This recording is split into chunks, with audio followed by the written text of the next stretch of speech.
Olá, eu sou Cláudio Lessa em Orlando, nos Estados Unidos, trazendo a você, que é empreendedor, a frase motivacional do dia.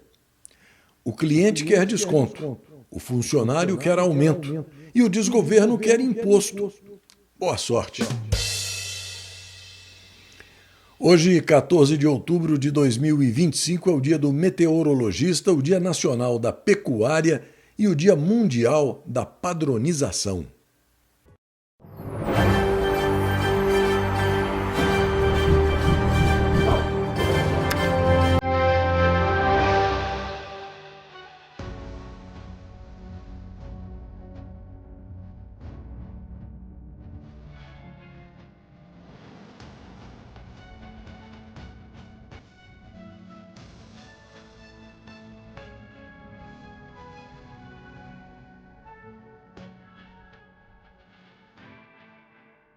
Os indicadores financeiros mostram recuo do dólar e do euro, avanço da Bolsa de Valores, recuo do Bitcoin, IPCA e Selic na mesma e alta do grama do ouro.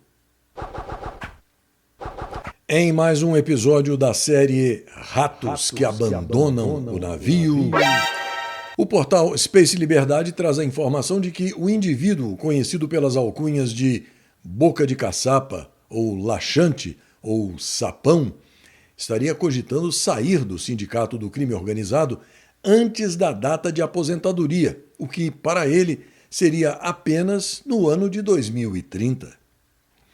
Já o Paulo de Tarso traz a notícia de que a bruxa do 71, irmã gêmea de Bento Carneiro, o vampiro brasileiro, também está pensando em sair do Sindicato do Crime Organizado antes da data de aposentadoria. E ele pergunta: o que será que está acontecendo? Uma notícia publicada pelo portal esquerdoide UOL informa que o satânico psicopata, o verdadeiro golpista, negou um pedido da defesa do presidente Jair Highlander Bolsonaro para que a prisão domiciliar dele fosse revogada. O Marcelo Rocha Monteiro, que possui um sólido lastro jurídico, comentou o absurdo na plataforma X dizendo o seguinte, abre aspas, a lei brasileira admite que alguns réus respondam a processos criminais em liberdade. Aguardarão o julgamento soltos. A lei brasileira admite também que outros réus respondam a processos criminais presos. É a prisão preventiva. Aguardarão o julgamento presos. A lei brasileira, obviamente, não admite que fique preso preventivamente um indivíduo que não é réu no processo em que a prisão foi decretada. Se não é réu, não está aguardando julgamento. Portanto, está preso preventivamente aguardando o quê? O fim dos tempos? Ou talvez o fim do Estado de Direito no Brasil? Em tempo. Importante não confundir. A prisão de Bolsonaro não foi decretada no processo de tentativa de golpe, e sim num processo ao qual estão respondendo o filho dele, Eduardo, e o jornalista Paulo Figueiredo. Jair Bolsonaro foi excluído do processo, mas, incrivelmente, continua preso. Ingressei no Ministério Público em 1986, atuando sempre como promotor de justiça na área criminal. Leciono Direito Processual Penal desde 1987. Nunca vi um absurdo desses ser praticado por um juiz substituto no primeiro dia de trabalho, muito menos por um ministro do STF. Kafka foi superado. Fecha aspas. Este absurdo judicial relatado e comentado pelo Marcelo Rocha Monteiro não para por aí, absolutamente. Segundo o Zac Lopes, acontece que a venérea Procuradoria-Geral da República, comandada pelo blenorrágico mental Paulo Gonet, resolveu ignorar os termos da Constituição de 88, que especifica que os controladores do comportamento e atuação dos integrantes daquilo que deveria ser o Supremo Tribunal Federal são os senadores, e que eles, lá no Senado Federal, têm a prerrogativa de promover o impeachment de qualquer um dos 11 que andar fora da linha constitucional.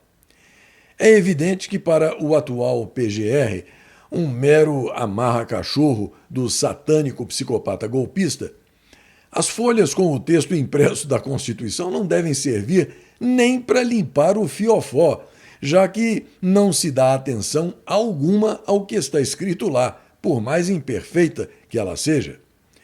A venérea Procuradoria-Geral da República agora tenta usurpar a prerrogativa do Senado Federal e assumir o controle total sobre qualquer tentativa de punição aos integrantes do atual Sindicato do Crime Organizado, o antigo STF. Um parecer recente do mentalmente blenorrágico ou sifilítico devorador de sanduíches de batata frita defendeu que somente ele tem legitimidade para apresentar denúncias por crime de responsabilidade, ou seja, para mover pedidos de impeachment contra os magistrados da Suprema Corte, que, por sinal, atualmente, de magistrados ou de Suprema Corte não tem nada, né? O ponto que mais chama a atenção é de quem assina essa tese, ao mesmo tempo flagrantemente inconstitucional e canalha.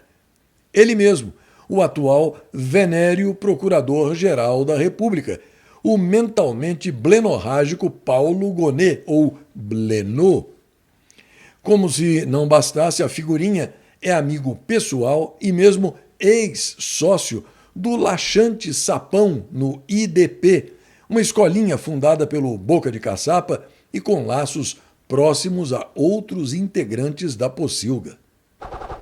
O jornalista Joaquim Ribeiro informa que o corrupto e morbidamente obeso integrante do Sindicato do Crime Organizado, cuja alcunha é Glória, marcou o julgamento de Felipe Martins e dos demais réus do chamado Núcleo 2 para dezembro, em sessões que serão realizadas nos dias 9, 10, 16 e 17. Aqui nos Estados Unidos, como você verá dentro de instantes, o Serviço de Alfândega e Proteção de Fronteiras confirmou que Felipe Martins jamais ingressou nos Estados Unidos na data alegada, contradizendo o argumento do satânico psicopata golpista. Com isso, o juiz Gregory Presnell, de um tribunal aqui da Flórida, poderá decidir pelo chamado Dispositive Motions, antecipando o veredito dele a favor do ex-assessor internacional do presidente Jair Highlander Bolsonaro, possivelmente antes do julgamento marcado para o Brasil. Pois é, essa notícia está circulando há alguns dias, mas vale a pena registrar que a vida do satânico psicopata, o verdadeiro golpista, cujo nome não se pronuncia aqui, está cada vez mais complicada. O CBP, que é a Agência de Alfândega e Proteção de Fronteiras aqui dos Estados Unidos, declarou oficialmente que Felipe Martins, o ex-assessor de assuntos internacionais do presidente Jair Highlander Bolsonaro, jamais entrou nos Estados Unidos na data utilizada pela Gestapo Federal, comandada pelo doente mental de notável ignorância jurídica e suprema soberba, e que, com base nessa informação falsa, mandou prender e torturar Felipe Martins. A declaração do CBP norte-americano é a seguinte, abre aspas, a Alfândega e Proteção de Fronteiras dos Estados Unidos anunciou que realizou uma análise completa das evidências disponíveis referentes às alegações de entrada nos Estados Unidos do cidadão brasileiro Felipe Martins, em 30 de dezembro de 2022. Após a conclusão da análise, foi determinado que o senhor Martins não entrou nos Estados Unidos naquela data. Esta constatação contradiz diretamente as alegações feitas pelo ministro da Suprema Corte do Brasil, Alexandre de Moraes, um indivíduo que foi recentemente sancionado pelos Estados Unidos por suas violações de direitos humanos contra o povo brasileiro. Reconhecemos que o ministro de Moraes citou um registro errôneo para justificar a prisão de meses do senhor Martins. A inclusão deste registro impreciso nos sistemas oficiais do CBP permanece sob investigação e o CBP tomará as medidas adequadas para evitar futuras discrepâncias. O CBP condena veementemente qualquer uso indevido desta entrada falsa para embasar a condenação ou prisão do senhor Martins ou de qualquer pessoa. Reafirmamos nossa dedicação em manter a integridade de nossos registros de fronteira e apoiar os princípios de justiça e direitos humanos. Fecha aspas. Da mesma forma, vale o registro de que o visto norte-americano de José Levi, conselheiro do CAD e ex-secretário-geral do absolutamente inútil, corrupto e caríssimo Tribunal Superior Eleitoral, comandado pelo satânico psicopata golpista, foi revogado pelo governo dos Estados Unidos. A medida que pegou não só Brasília de surpresa, mas também setores do mercado financeiro, mostra que a conivência com censura e perseguição política no Fazendão começa a ter consequências sobre outros setores, além de impactar apenas o setor judiciário brasileiro. Na edição de ontem, eu falei extensivamente a você sobre o caso da brasileira naturalizada norte-americana Flávia Magalhães. Hoje, o Rafa Couto traz uma postagem que faz sentido. Ele pergunta ao satânico psicopata se não teria sido mais fácil vir a público desmentir ou mesmo processar a Flávia Magalhães, em vez de mandar os jagunços da Gestapo Federal atrás dela aqui nos Estados Unidos. Afinal de contas, lembra o Rafa, quem não deve, não teme. E abaixo desse texto do Rafa Couto, a postagem da Flávia, que deu origem a toda a perseguição que ela tem sofrido desde 2023. Na postagem, ela pergunta, abre aspas, vocês sabiam que o ministro Alexandre de Moraes foi visitar o Marcola na cadeia em Brasília assim que o chefão do narcotráfico foi transferido? O que um ministro da Suprema Corte tem o que falar com um bandido? O narcotráfico está dentro do STF. Fecha aspas. O presidente Donald Trump diz que o grupo conhecido como BRICS representa um ataque contra o dólar e afirmou que qualquer país que quiser fazer parte desse grupo será tarifado. Like the dollar, I'm very strong on the dollar. And anybody who wants to deal in dollars, they have an advantage over people that aren't. But for the most part, we're keeping it that way. I think if Biden would have, Biden, that group would have gotten elected, meaning Kamala, you wouldn't have the dollar as your currency anymore. You wouldn't have a world domination by the dollar if I didn't win this election. And now the domination, like BRICS. I told anybody who wants to be in BRICS, that's fine, but we're going to put tariffs on your nation. Everybody dropped out. They're all dropping out of BRICS. BRICS was an attack on the dollar. And I said, you want to play that game, I'm going to put tariffs on all of your product coming into the U.S. They said, like I said, we're dropping out of BRICS. And BRICS is like, they don't even talk about it anymore. Você sabia que pode acessar o CL News e o segmento de orações sem precisar de qualquer plataforma de mídia social? Está no ar o novo site clnewsoficial.com. Acesse o clnewsoficial.com, guarde o site nos favoritos do seu navegador e espalhe essa boa notícia. clnewsoficial.com. A revista Oeste informa que um novo apagão atingiu o Brasil na madrugada de hoje, 14 de outubro, afetando todas as regiões do Fazendão. Segundo o operador nacional do sistema elétrico, a falha começou com um incêndio em um reator da subestação de Bateias, no Paraná, o que interrompeu cerca de 10 mil megawatts de carga no sistema interligado nacional. A interrupção afetou os subsistemas Sul, Sudeste, Centro-Oeste, Nordeste e Norte. O ONS iniciou a recomposição imediatamente depois da ocorrência e restaurou totalmente o fornecimento em até 2h30. O episódio mais recente se soma a uma sequência de interrupções no sistema elétrico brasileiro.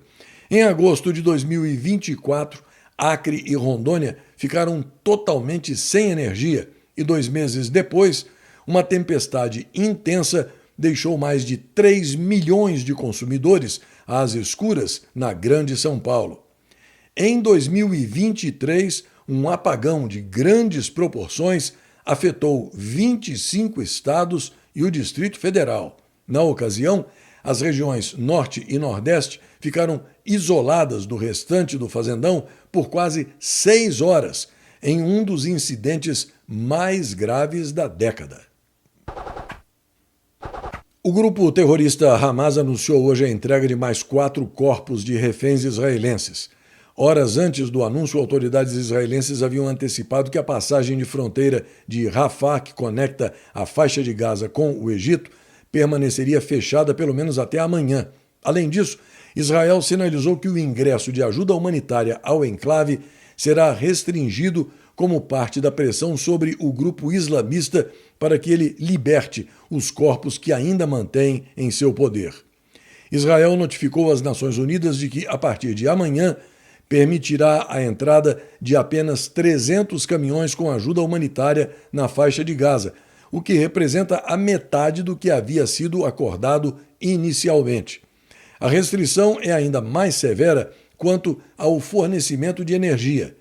Não será autorizada a entrada de combustível nem de gás no enclave, exceto em casos pontuais vinculados à infraestrutura humanitária.